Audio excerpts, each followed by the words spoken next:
Welcome to the Across the Pond Sports Network's WNBA podcast, Across the Pond Liberty. I'm Stacia. And I'm Kirsten.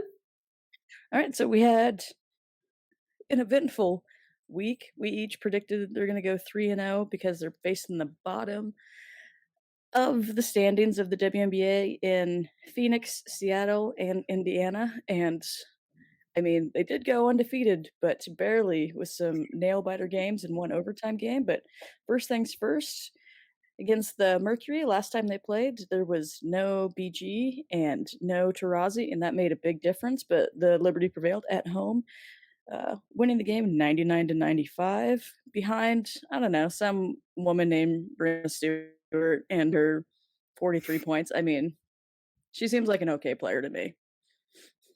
Yeah, she had a really great game, not to mention her second 40-point game, of the season, which is insane.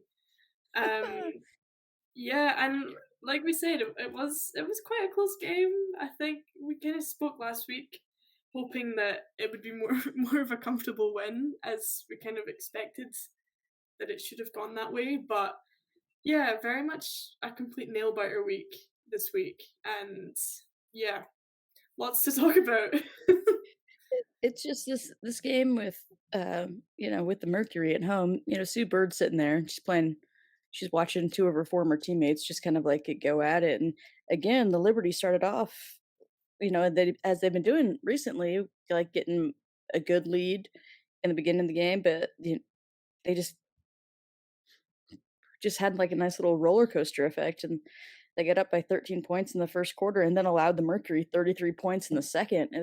I mean, I know they scored 27, but it was just kind of like Yeah. holding my breath sometimes on these moments, especially this week of when the defense is just not connected, and the teams that are playing are taking advantage of it, which is cause for concern. But I'm gonna go back to what I've been saying a lot this season is we're not even 20 games in, so I mean, and they are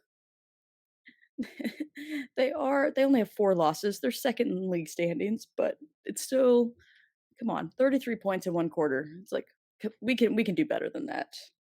That's the thing that has been getting me this season with this team. We have a team, like, absolutely star-studded, like, complete such a high caliber team, and you'd think that, if they're gonna win a game, they're gonna win, they're gonna be efficient, they're gonna play well. Like, we have so many vets on the team who are experienced and understand how to execute a win efficiently.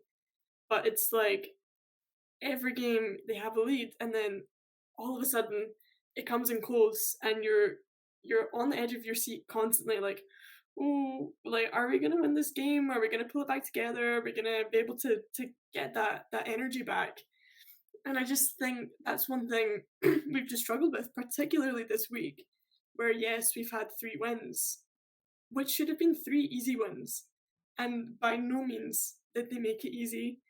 I think we've just been really struggling on the efficiency side, and just moments where the team chemistry and team connection is just not there. People just not switched on, not playing just flowing basketball.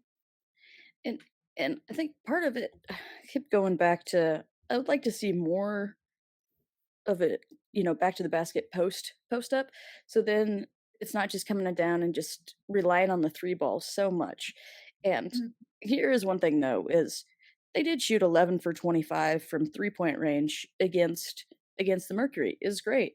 There's only 6 offensive rebounds on their side, and then the Mercury only had 3. So it was pretty much like, okay, we're gonna shoot, and then we're just gonna jog back and play defense. And it was just that's what I feel like the game was like. It's like, "Oh, no one really needs to offensive rebound this game. We're good. Let's just go shooting."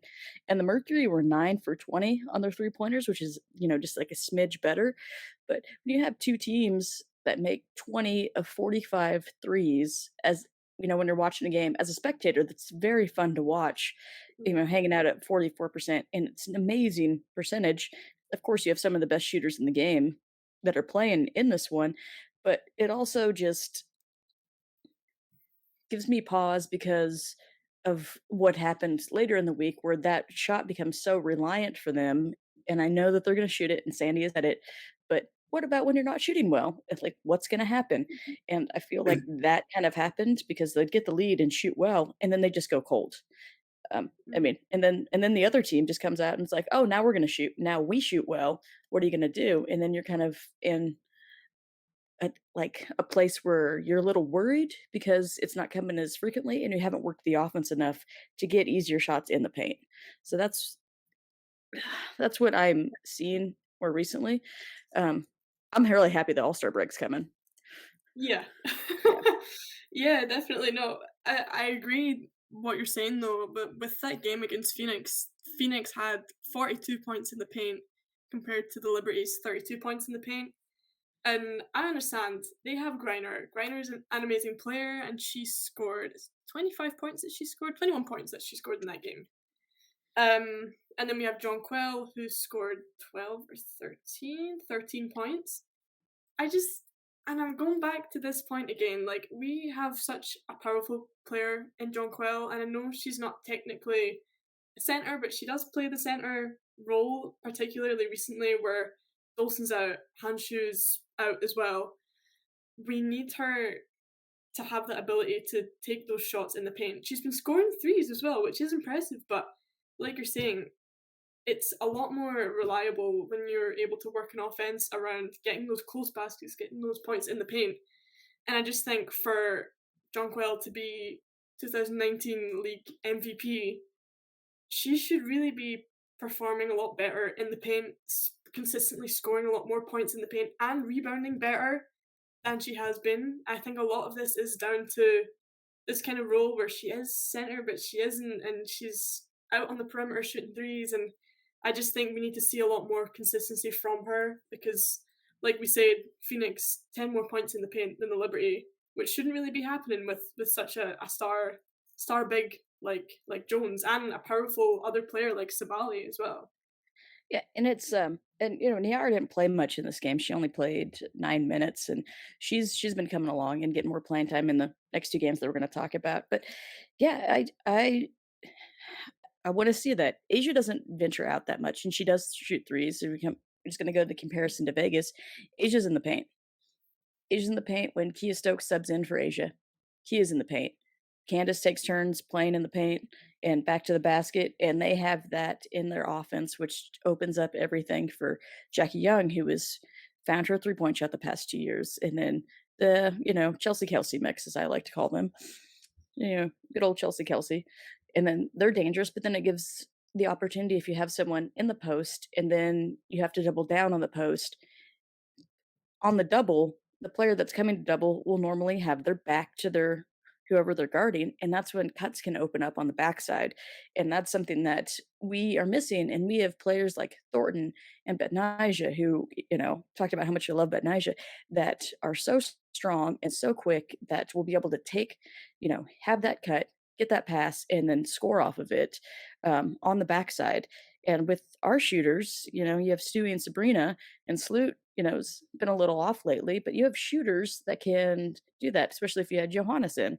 Um, that would be dangerous if you have them a chance to actually spread it out in a different way instead of going full on five out and just have, four out, one in.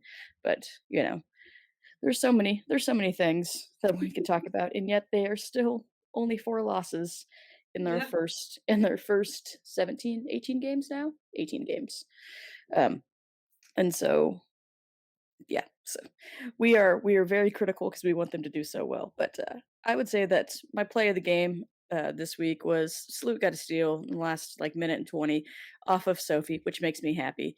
And then and then Stewie saw Sloot on the steal. She made sure she dribbled down to the block, and Stewie beat Tarazi, who was guarding her, down there to get them up by two, which didn't seal it, but it gave that breath of energy that they needed to finish out the game.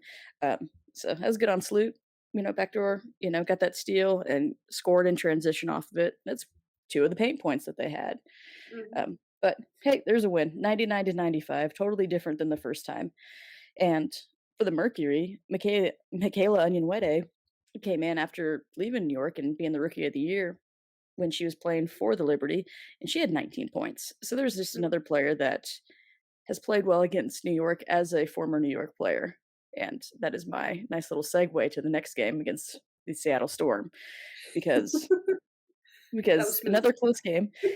Liberty pulled this one out 80 to 76, but Sammy Whitcomb almost said no, who was Oh, Storm, oh, yeah. Liberty, and then back, because the Storm just hung around, and we said this was gonna be close, even though Jewel got hurt and shot horribly, because in this game, Mingianu had her first start and did something, I believe Ryan Rucco said, did something that only Stewie has done, where in her first start had a double-double in points and rebounds in her first start for the Storm. Lauren Jackson didn't even do that.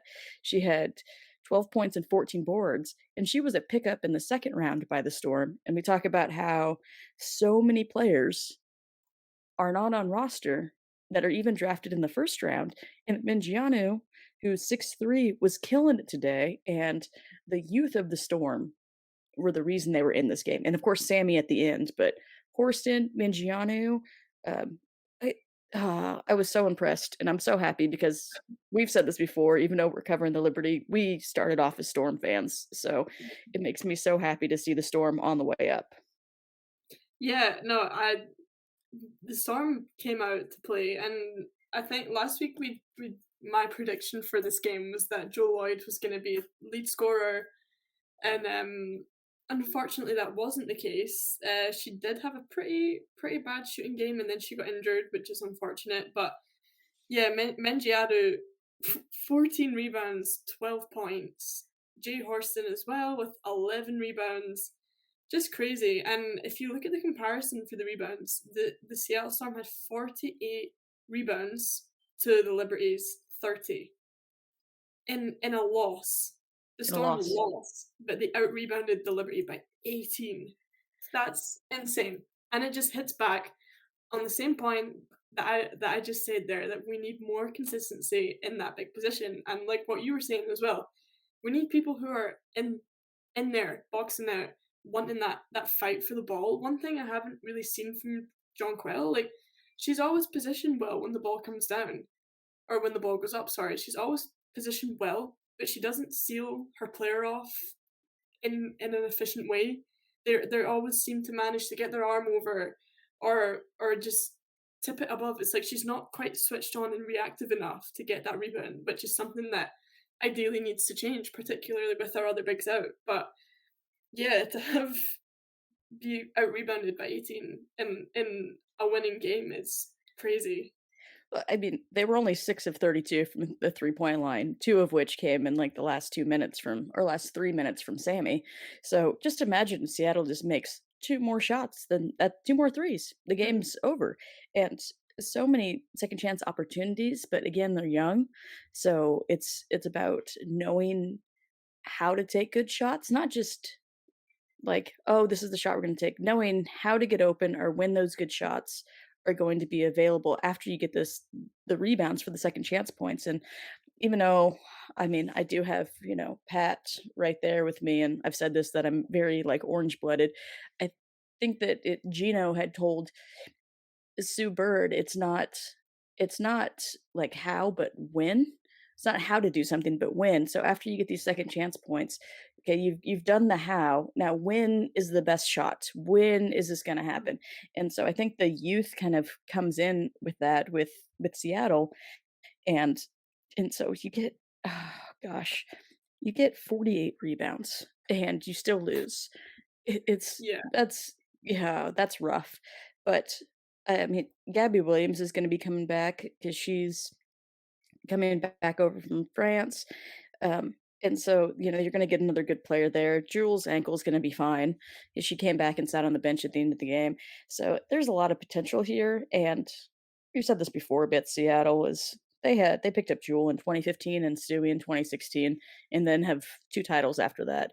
So we'll see who they pick up in this possibly stacked draft. Mm, But um, this game, it was fun. It was fun. You've said this before that you like it when they're close games, because yeah. because it's more entertaining. But I mean, anymore, if there's a lead, in the second half or into the third quarter, fourth quarter, it could still end up being a close game. This one was different than the other two that we talked about. The Mercury one, they had a lead. Mercury comes back. This one was just back and forth the whole time, and I think that's what made it so interesting. It was on, on ESPN, but so many ties, so many lead changes, and oh gosh, but when it comes down to it, Stewie just makes the plays and Sabrina makes the plays. Sabrina had a couple of threes and had free throws to seal it, and I had picked that she was gonna be the leading scorer in this game, not Jewel or Stewie, just to go off something different, but, Stewie decided to say no to that and have 25 points. Again, Yeah, she's an okay player. Yeah. she's alright, she's alright. Yeah, no, it was a really great game. It was I don't wanna say it was my favorite one. Was it my favorite? I thought that Fever game was great. We will talk about that, but this Yep. game was different because there was no significant leads. There was no 18-point lead that was blown and then caught up. There it was back and forth the entire game. It was so close. And one thing I am happy to see is that the Liberty in this third quarter actually had a very good third quarter and managed to outscore the Storm. The third quarter is what won us that game, really. They Yep. outscored the Storm by 7, and that was the kind of largest quarter lead in the entire game. So I'm glad to see that we didn't blow Yeah, the 'cause third because we have a little bit of a track record of doing that. But it was a great game, and there was a big point that was being made during that game that Sandy Brondello was saying is to turn good to great. And one thing I yes. really enjoyed is there was a lot of really nice assists in that game. Um, just loads of like what they were essentially saying is okay, we get a lot of good shots, but make that extra pass for a great shot. And there was just loads of plays in that Seattle game where everybody touched the ball and the ball movement was just fluid. It just looked great. I feel like this was our most fluid and consistent game of the week, and it was nice to see that good to great come into play and get a lot of shots for Bitnija, which was nice to see. Little dashes to her in the corner, and when she gets that corner three, it's just you just know it's gonna go in. It's what she does. Well, and then coming off, yeah, good passes. Seattle had 2 when Ezzy was just running down the ball side of the lane and had 2 very good, for Seattle, very good layups when she was pretty much running, like, full speed, and I I'm gonna be very pro Seattle in this one. I am so happy because Ezzy is technically, like, the veteran of this group of I mean, I know Sammy is there, but got a bunch of young people in, but Ezzy has people her age now. So it's totally different than coming in because she came in at 19, so this is her 4th year, she's 23. She's the same age as these college players that are now coming in that are rookies, and so this is the new Seattle core, but it's also good for her to be around people her own age after learning from the veterans and, I mean, Sue's, what, 19 years older than her? So you have someone like this that's a totally different place in their life, totally different, mindset when it comes to basketball. Now she's got people to like build up with her, and then she has the experience. So, and then Jewel's gonna be, the vet. I mean, as like Ezzy's the vet with like the young rookies because she's had the experience. But I just think that the Seattle core could do really well, and this was the show of it because they've been in a lot of. I mean, they've either been blown out or they've been in games, which I mean, that's very much like, they're not losing by, like, 10 or 15, they're getting killed or they're right in games. There's no, like, Mhm. in between with them, and I think they're starting to turn a corner because they did just get murdered before they played the Liberty by the Sun, like, murdered. Yeah. It was bad, and and then they come here, so, I mean, that's why I was really worried because it was like, they're not gonna have 2 horrible games in a row, so I was very concerned in that Liberty game, like, "Oh, this could be Yeah, scary." They have nothing to lose. They know that, yeah. but, yeah, so we'll see what happens with the future with the Storm, but, uh, I moving think on.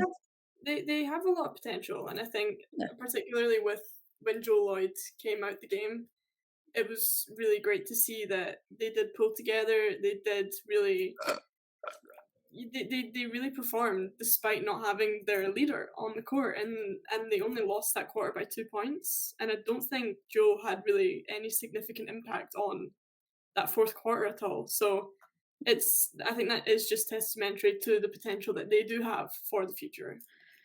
it's gonna be Yeah, it's gonna be interesting. During that game, Ryan Rucco and Rebecca Lobo broadcasting it, commented, 2 things. I'll do the serious one first, and then I'll do the funny one after that, which is also the play of the game, the funny one. Um, they said that Sandy Brondello, they quoted her as saying, I think they said Sandy, I'm pretty sure 95%, that she doesn't think Vegas can get much better because Vegas is playing so well right now, they can't get much better. And other people, and Rebecca said, and you look at a team like New York, they can get better. They will get better. And so this kind of, idea of how good Vegas is, it's very dangerous because, as we've seen from these 3 games, that people at the bottom of the standings, they're still in there fighting, and they can definitely get better, and this is not New York's best week. So, I don't see them. I mean, this could be like a little dip, but then go, but there are peaks and valleys in the season, and they're nowhere near a peak, so they definitely can get better, and that's, I think, significant to how this is gonna play out. And we said before the podcast, and we're gonna get to this also, that if if they meet Vegas in the finals, that means they would've and they go 5 games, they will play Vegas 10 times this year. 10 times. Mhm. Like, and so, depending on who wins what, it's hard to beat a team a lot, and I know this is professional, so you play each other more, but 10 times? Mhm. Potential to play someone 10 times. That's It's it's it's a yeah. lot of time for both teams to get used to it, but like what you're saying, that's totally true. Like Vegas are so good. They are performing so efficiently and so consistently. There's only so much better that they can get. Like they are star studded as well. Whereas New York are star studded. They're still performing. They're still second in the league. But I feel like we've not nearly seen them at peak performance yet. They're not consistent enough. They're not every role player isn't necessarily performing to the best that they could be or that they previously have. And despite that, we still have people with like career highs. We have people who are still top three in leaderboards. So we're playing really well, but there's so much potential for us to get better. So for us to play 10 games potentially against the Aces is only going to be more beneficial for us because it gives us more time to get used to them, more time to get used to their play, time to get better, and to work on tactics of how are we going to break down this powerful team. Yeah. I mean, and we say that they haven't played that well, and Stewie has 25 points, Sabrina has 20 and makes 6 threes. I mean, yeah, still getting a win, just, figuring out a way to utilize the bench well, and Mhm. we're gonna figure out a way to make sure that John Quell becomes the John Quell that we know that we are Yeah. just itching to see and that we know that we can see. So the other thing that Ryan and Rebecca said in that game was after Sammy Whitcomb hit a 3 to bring them within 7, she dropped her gum on the floor and picked it up and put it back in her mouth, and I think that's the play of the game because it was just hilarious, their Yeah. reaction to it, because they didn't mention it right away. They're like, "Oh, yeah, I saw it." That's all you heard, Yeah. and then they talked about it. And there is not I don't know, there is not a better like, I've just really grown to enjoy all the humor that Ryan and Rebecca have, and that was it. Because later Sammy made a shot, like, that was, like, 8 points within, like, 2.5 minutes, and she made a shot that she banked in, and he just goes, "Bubblicious." And it's like, "Thank you for entertaining me in this game." But yeah, and she made another 3 after she made that 3 and put it back in her mouth and then made that, little bank shot, so, Mhm. yeah, keep that gum in your mouth, girl. Yeah, because it It's was like it was doing well. yeah, dare I mention the NBA here, but it's like Hoodie Ooh. Mellow, but it's gummy Whitcomb. Maybe we'll give her that. Oh, Gummy Whitcomb. We'll Oh give her gosh, yep, that's it. That's the hashtag for the day, besides hashtag the for the Colson day. Dolson Col hashtag Colson Dolson. It made the half gam extravaganza dream documentary, Colson Dolson, Gummy Whitcomb. Gummy Whitcomb. Oh gosh, see, You're on a that's roll. good. See, that's your first one this year That's too. my I've first been doing one. them. Yes. Yes, I mean, I only have 2, but I've just said them so many times, it feels Yeah. like multiple, so, yeah, Gummy Whitcomb, so, when they play Seattle again, we'll have to just do that and just send it out as much as possible.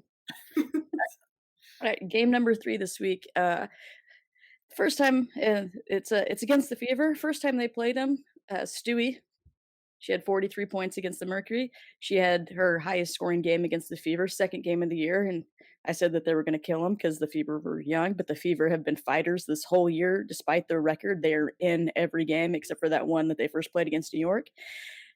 The Liberty come out with a win, 95-87, and this just happened a few hours ago, but they did it in overtime because they decided to, let the Fever outscore them in the 4th quarter by 15 points, and all I could think was, "What is happening?"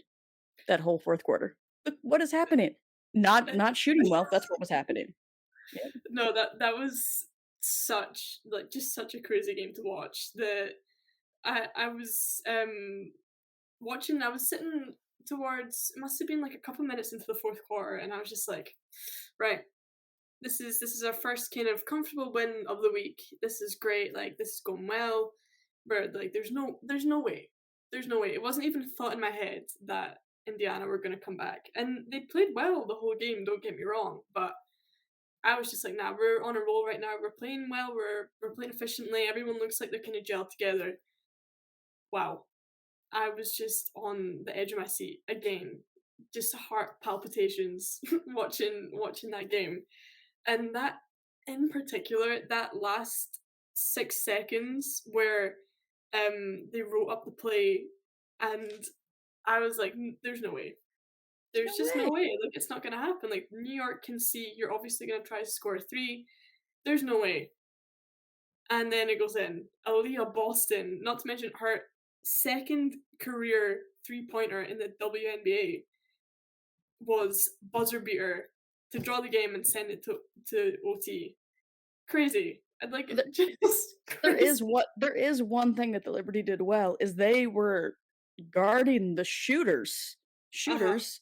I know this is we have put it out on YouTube, and so everybody that's listening on, just through your ears, I'm putting, like, air quotes on shooters because she was the only one that was partly open and then had to do a move to even get the shot off, so it was Mhm. still really good defense. I mean, they shouldn't have been in that position anyway, but really good defense, but it was a great shot. She went up and did it, and if there is one thing that sending a game to overtime can be good, is just seeing her just smile in shock at what happened, because Leah Boston was more shocked than anyone that that went in. Even though it was a good shot, she just, "Okay, yeah."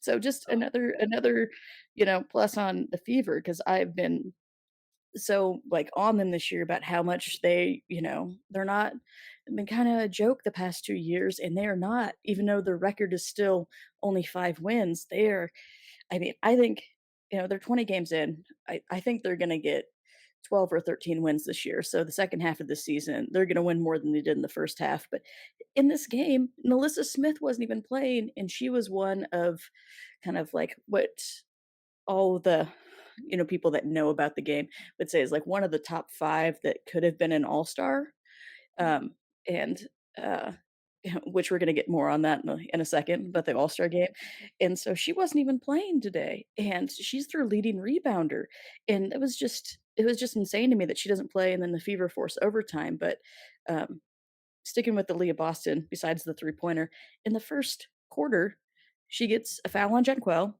Sabally comes in because Jonquel had a foul somewhere else, and then Sably, Niara gets a foul, and then Niara gets a foul somewhere else, and Jonquel comes back in and then gets her 3rd foul in the 1st quarter, and Aaliyah Boston was just doing that, and so we have no post, so then it's like, okay, Stewie's gonna guard, but Nija's gonna do a little bit of guarding in the post, but one thing that did happen for the Liberty that they changed starting in the end of the 2nd quarter and then in the 3rd quarter, because they did outscore them from the 2nd to the 3rd quarter by 19 points. Fever were up in the 1st quarter, but 2nd, 3rd quarter, outscored by 19 points, did great in the middle of it, and they went to a 1-3-1 zone, and then they played 2-3 zone because they had to help out because Boston was getting fouls on all the post players, so that was a very nice adjustment to see. So we've been very kind of, like, negative on them this podcast so far because, like, "We know you can do better." But great adjustment and great job on them because everything got cleaned up during that part. Less turnovers, more rebounding, kind of like group rebounding defensively, everything kind of locked in. There was always Liberty players around the ball getting those rebounds, and they were in it. That was the together quarters, 2nd and 3rd this game. Everything Yeah, else like, 1st quarter was alright, 4th quarter, no, nope. but 2nd, 3rd quarters were great. Third, 4th quarter, 27 points to the Fever, 12 points to the Libs. That's crazy. Yes, it is. Um, yeah, no, you're completely right. I think with John Quell and Sabali both being on foul troubles through the entire game, it was very it made it quite difficult to watch at some points when like Fever were just dominating all their points. Well, the majority of their points seemed to be coming from just these plays in the paint, like close up shots, some nice rebounds, and it's just frustrating. Like there was literally nothing we could do about it. We didn't have any players who weren't in foul trouble who could fully commit themselves to marking these big players without putting the team out and risking getting another foul. So the whole game was very difficult. It was played very tactically by the Liberty as well, trying to kind of rotate and make sure. I mean, John Quill only played 21 minutes, which is really not a lot at all for our main centre to be playing. So yeah, foul trouble was a big one. We also had Sloot, who was in a lot of foul trouble, and there was that play in overtime where, and this hits back on another point that we were speaking about, where she has a wide open layup, but she decides to pass it off to the corner. And in that movement of passing the ball to the corner, she charges into their big and gets called for a foul. And then that was her off within the first minute of overtime. That was her getting sent off for having 6 fouls. We challenged it. Luckily, we won the challenge because I think Big didn't have her feet planted by the time that Sloot luckily had jumped. But there was a lot of foul trouble in that game, and I think that Fever that's not just due to, yeah, partially to carelessness on our side. I think some of John Quell's ones, there was one where she had a little hip movement that hooked the player, and I was like, It's what yeah, is it? there's sometimes it's ticky-tack and you're just like, Yeah, why is this okay and this is not?" Because there's yeah, you just wonder about consistency mhm, in a whole game, but I know what you mean on that one. But, yeah, but "Sloop, make the layup, girl." yeah, I know, make the layup, make the layup. We've spoken about this so many times, but she had a good game still. I mean, she had 12 assists, which is nothing to scoff at, but take the layup when it's there because that was a real nail biter moment as well. Like such a crucial game moment. Someone who'd been performing well the whole game to think, oh, that we're in OT and you've just been fouled out. Like the faces, like the camera pans to Ionescu and her face is just dropped. She's like, "You're kidding." But luckily, yeah, luckily the challenge Come was on. sorted. But I think it was very tactical as well Yeah. on the Fever side. They just knew who to go for, who was in foul trouble, and they knew how to play them to build their fouls up. Well, I tell you, Coach Sides, I am really liking her because when they were down at one point, 18 points, she does not have she never gives up on them, and she's consistently coaching. She's in a defensive stance the whole game, like, when they're on defense, like, she's with them Yeah. defensively, she's got hands, she's ready. But, today was a big game for Grace Berger. She's she went to school in Indiana. She had 7 rebounds, 3 steals, 4 assists, 1 turnover. She did have 4 fouls, but she was being aggressive. She's guarding Sabrina a little bit and making it a little difficult on her and then switching off and had to play, and she ended up with 15 points, had 36 minutes. I was and she hasn't been able to play much 'cause, usually Lexi Hull is playing another player that was hurt, which Indiana coulda used for a three-point shooter because they're only 6 of 21, from the three-point line. That's what saved the Liberty in these games, is the fact that teams have not shot well from the three-point line, except for the Mercury, which it's Taurasi, so, I mean, she has 23 points. She's made, 4 or 5 threes. So the Storm and the Fever just shot poorly from the three-point line, which is how the Liberty have kind of stayed, except for the fact that Boston hits a 3 to send it to overtime. Like, the few that they've made are, like, late. Berger had a late 3, and so, it's just interesting. It's just interesting to see that even though they have quarters that they played really well in these games this week, just the kind of intensity dropping off, and I've been watching that a lot recently because 'cause I've been really watching Wimbledon, and you can see players that are, like, locked in, and I know it's on an individual level, locked in, but when, they drop, like, a couple points in their serve and then, "Oh, now you're in trouble with your service game. Oh, now you could lose the set because you just didn't stay locked in," and that's kind of what the Liberty are doing currently, is that they're just not staying locked in because there was 8 minutes and 27 seconds from the 4th quarter to the first 3 that Sabrina made in overtime, where the Liberty did not make a field goal. Made free throws, but 8 minutes and 27 seconds. Like Yeah. like, and as frustrating as that is, get closer to the basket. Get someone on the block. If you're not scoring, get closer and shoot. Like Grace Berger made mid-range jump shots. Get a little closer. Yeah. Figure out a way to get the ball closer because you will have a better shot. Like, just get it closer. Get inside. Um, Yeah. and then if not, like, just go offensive rebound. Just go and send 3 people Yeah. there, and then one person can get back, and if we need to foul them, we can foul them. Like, Mhm. all kinds of things, but oh Yeah, my goodness. like, Just I yeah. completely. It's like we have this great team, and the way that the majority of the team seem to score is in a very flashy, kind of very skillful way. We're just lucky that these players are particularly consistent with it. Like Ionescu with these deep threes that she just scores. Like no other player shoots like that. And if any other player did shoot like that, they'd be off because why are you shooting from there? And then same with like Brianna Stewart, transition threes. Her every single mid range shot she makes is off balance, but it goes in. It goes in until, for example, we have that quarter where it was kind of rough. That's the issue with the team is we don't do the fundamental, the basics consistently or even all that well.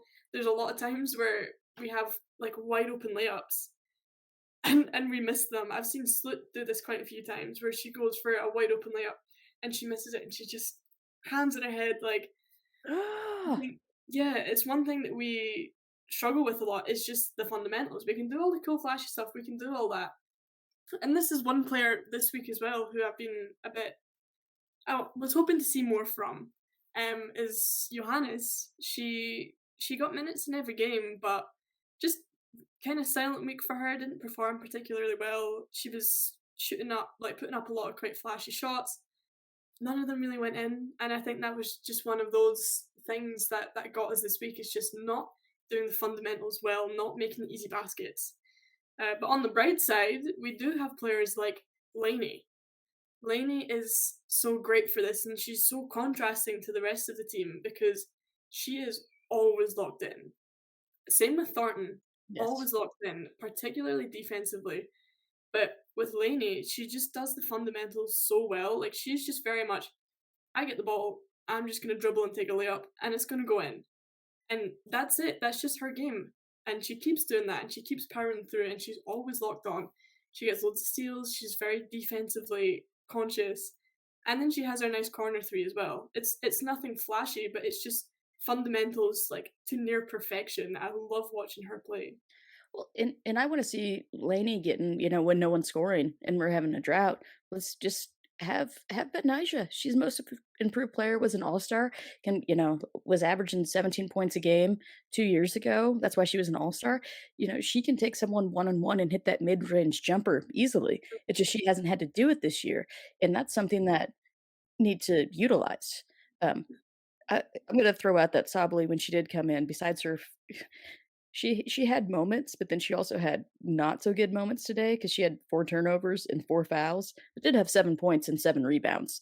So it's just that, learning curve for her rookie season because I know she was a rookie last year but didn't get to play. So Mhm. I was kind of there was points where I was like, "Yeah, yeah." Then I was like, "Oh, no." Yeah, Yeah, I feel the same. yeah. I feel the same. Uh, but I not a play of the game, and I like how my plays of the game are pretty much the other team, but, Jonquel did have, and this is what happened. They got Jonquel with her back to the basket on the block. Someone comes over and helps, and Sloot cuts. And Jonquel has a behind the back pass for Sloot, Mhm. and she makes the layup. This is what we need.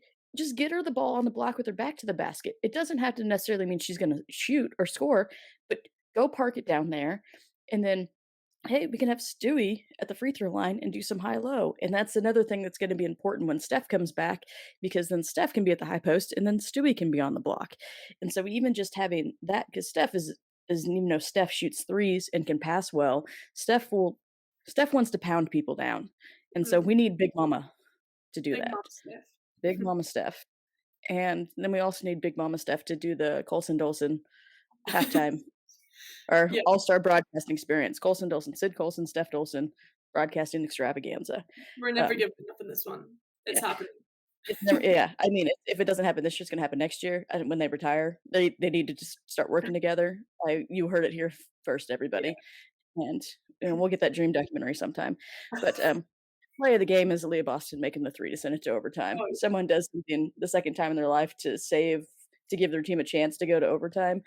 Yeah, that's the play of the game. I that's mean, I the know play. they didn't win, but the Fever have hope this year, and, I mean, as we all know, hope is the thing that kills you, but it also is the thing that makes you wanna keep going. So, Mhm.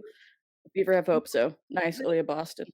they're Alright, they're a really great team, and they're another very young core as well, so to see them competing so well against who's considered a super team or yeah. very star-studded team, it's very, very impressive and it's very hopeful for the future. I really especially just watching Aaliyah Boston play, she's just putting up crazy numbers, just playing she's such a dominating player on the court. For her to be so young and playing this well is just, like, such high hopes for the future.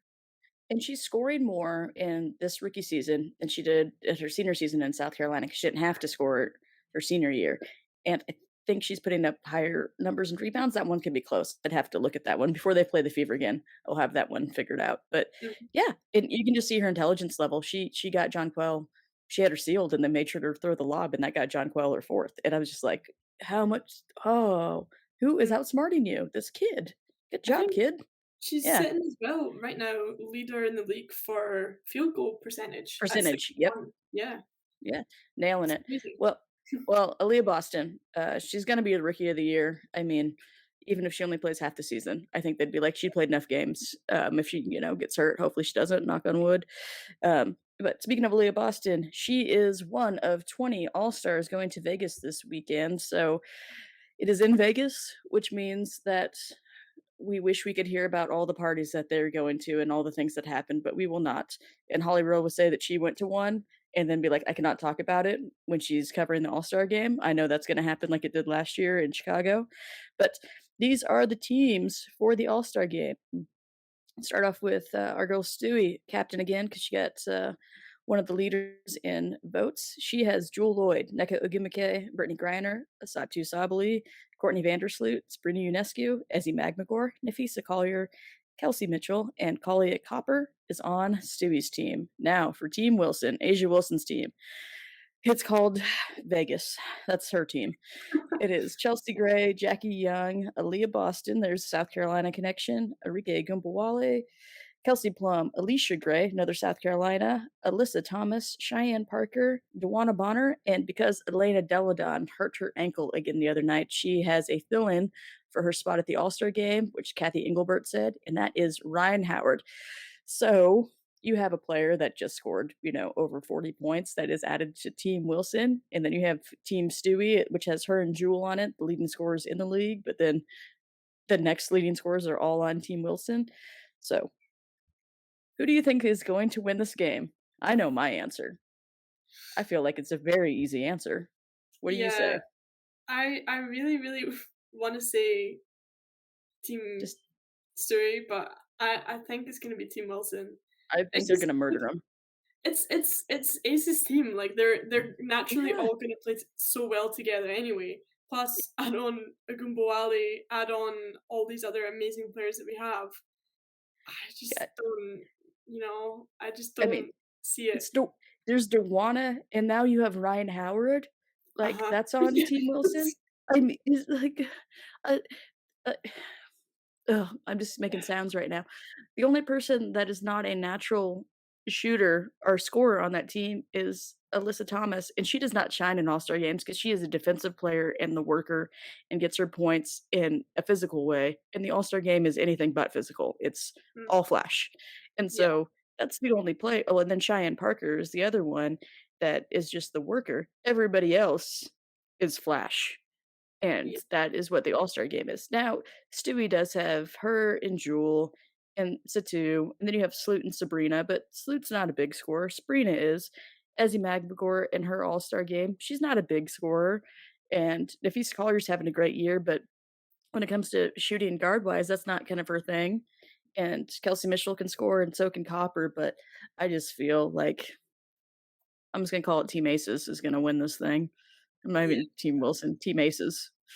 It's yeah. it I yeah, I'm honestly, I think there's just too much, like, too much depth. Both teams are amazing, but it's just yeah. what you're saying, like, All-Star Game is about flash and scoring primarily, and just It's all flash. it's all I mean, flash. it's not all flash, it's so much skill that makes everything that makes the flash look easy. Mhm. Like, the flash is not easy, but because they have so many skills and they just it's I be I would be very surprised if Stewie's team loses by less than I would say it's gonna be between 15 and 20 points that Wilson's team's gonna win. That is gonna be an interesting one. And it's Yeah, at Vegas as well, yeah. like, I mean, yeah. it's just not fair. It's not fair, and I wanna see Stewie and Asia because I feel like next year, if they're both healthy, they're gonna be captains again if people keep doing this. I would, first of all, like to see them play together because they've been against each other the past 2 years, and second of all, I know that Stewie wants to play with Jewel because Seattle, and I know Stewie wants to play with, Sloot and Sabrina because New York, and then Ezzy because she played with her in Seattle, but I would really like to see her play with some Aces players and see Asia play with, like, Sloot. Like, that would be fun to have, like, the point guard, Chelsea Gray with Stewie, if Asia and Stewie can't play together, and then have Sloot with Asia. Like, let's just switch Yeah, it. Yeah, mix that'd be it up. great. That's the whole point of it, to Yeah, mix the things up. to do that. Well, that is, the All-Star game, and I will say that it's just gonna be a fun weekend, and, I mean good luck in the desert in July, everybody. Have fun. Yeah, Drink all the water. Drink all the water, stay indoors, make sure you rehydrate after you get dehydrated because we know everybody's gonna have fun this weekend. Uh, and for us, the Across the Pond network is having gonna have a reporter there. It's gonna be covering it, so we'll get all kinds of content back on the Across the Pond WNBA page, and it is Nuriel August, and it's in association with Empowered, which is just a great organization helping women get jobs in sports fields. So I am looking forward to everything that she's gonna have. I was told by James that she's gonna literally be there for 24 hours. So, yeah, good luck, Marielle. Like, I hope that you, again, are also thank drinking you. all the water, but, Yeah, it's Vegas. It's gonna be a good time. yeah, yeah, keep up with that, guys, because that's gonna be it's gonna be fun to have someone there representing us and covering the All-Star Game, so Well, I mean, and I'm working on getting to go to a Liberty game in Dallas this year, so I look forward to if that happens, if that when it happens, and I'm planning on it, to bring back some good content for us when they play the Wings because 'cause it'll be right around the cutoff for playoffs, so it could be a really fun one. yeah. Well, but hey, the Liberty next week. Oh my gosh, these women, it's gonna be rough after coming off the All-Star break. They are going to have after the All-Star break, they're gonna have 4 games in 8 days, and for the rest of the month in July, they're gonna have 7 games in 12 days because they have to make up, the Red Sky Apocalypse game against the Lynx that they didn't play because the air quality in New York. So, Mhm. they have a couple days where they play games back to back, but next week, they're playing the Wings at home, they go on the road to the Mystics, they're gonna be playing the Fever again at home on the 23rd, and then they get the Storm again at home on the 25th, so it's gonna be interesting, but we are gonna take a break next week, We're gonna take a break next week because there's not gonna be any games to cover because, besides the All-Star game, and we're gonna be back on the 26th to give you guys coverage of all those 4 games that the Liberty are gonna be playing, so and then we'll have plenty more to talk about at the end of the month, but as for this week, 3-0, the Liberty, despite how critical we are of them, went undefeated this week, Mhm. and they secured their spot by beating the Fever today in the Commissioner's Cup final. That's why they're gonna play the Aces at least 5 times this year, but because they did that, they got extra money, so no matter what, you make the Commissioner's Cup, you get more money, so congrats to the Liberty for getting Mm. more money, which is always fun, and get another crack at the Aces is always fun, so if you're gonna win any games against the Aces this year, hopefully you win 3 in the finals, and you win the Commissioner's Cup games. The other games, who cares? Yeah. Yeah, who cares? Yeah, I don't exactly, care. who cares? They never Get happened. get the money. Get the money, win the Get the finals. money, get the championship, and get out.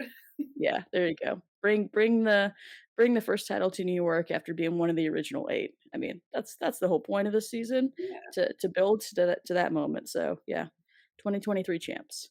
Well, 3-0 this week, All-Star game coming up, and then a busy rest of July for the New York Liberty. So, for Across the Pond Liberty, I'm Stacia. and I'm Kirsten. See you guys in 2 weeks. See yous in 2 weeks, guys. Bye.